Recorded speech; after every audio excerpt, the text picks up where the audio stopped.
Les jeux, c'est le summum de la compétition, c'est le rêve ultime de tout sportif. Donc vraiment ravi d'y être sélectionné et maintenant envie d'y briller aussi, quoi. Maintenant au jeu, j'ai rien à perdre et juste aller chercher une médaille, aller gagner quelque chose. Donc ça, c'est une pression positive. J'adore le fait d'être favori aussi. C'est quelque chose d'excitant et il me tarde d'y être. Ça serait quoi un résultat qui serait un échec pour vous? Je sais pas si on peut parler de place pour l'échec. Je pense que ce que j'ai pas envie qu'il se passe, c'est que à la fin de ma semaine olympique, j'ai des regrets. Voilà, ça, ce serait un échec. Maintenant, si je me fais battre par plus fort que moi, bah, c'est le jeu, c'est le sport, et s'il y a rien à regretter, je serai heureux quand même.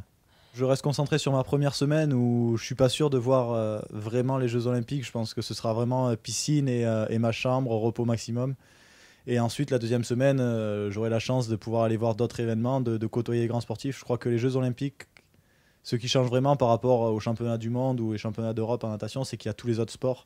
Donc on a la chance de côtoyer des athlètes, des judokas, des lutteurs, enfin tous les sports. Et ça, c'est vraiment une chance de pouvoir côtoyer les meilleurs dans chaque discipline. Est-ce qu'il vaut mieux être champion olympique ou battre un record du monde? Champion olympique, clairement. C'est le summum, vraiment? Oui, après, c'est vrai qu'être recordman du monde aussi, c'est une belle aventure. J'espère un jour connaître cette joie. Mais pour l'instant, c'est vraiment le titre olympique. En plus, avec l'histoire des combinaisons qu'il y a eu quelques années, les records sont un peu compliqués à aller chercher. Mais le titre olympique, c'est vraiment le Graal. C'est quoi le petit plus de Marseille? Il y a beaucoup de plus à Marseille. Ça fait maintenant ma quatrième année où j'y suis. On est quatre à être sélectionnés parce qu'il y a aussi un relayeur qui est avec nous. Et il y a aussi des étrangers qui s'entraînent à Marseille et qui seront au jeu. Je crois qu'on est une équipe, une vraie équipe, quoi. On s'entraîne ensemble, mais pas seulement. On vit ensemble, on se respecte énormément, on s'entraide. Et c'est la force de ce club dans beaucoup d'autres clubs que j'ai vus.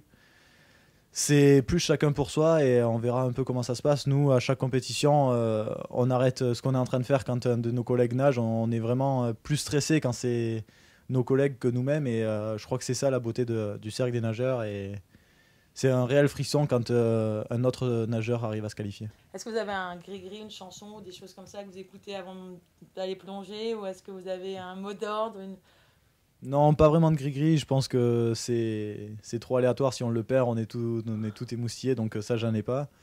J'aime bien quelques petites routines avant de plonger dans l'eau. Je fais un peu le dauphin et certains disent. Donc ça, je me sens mieux après dans l'eau. Mais sinon, j'essaye de pas trop avoir de routine, d'être le plus nature possible, quoi. Et dernière question, un mot en anglais, ça serait lequel? Ouais, je parle pas très bien anglais. Je dirais.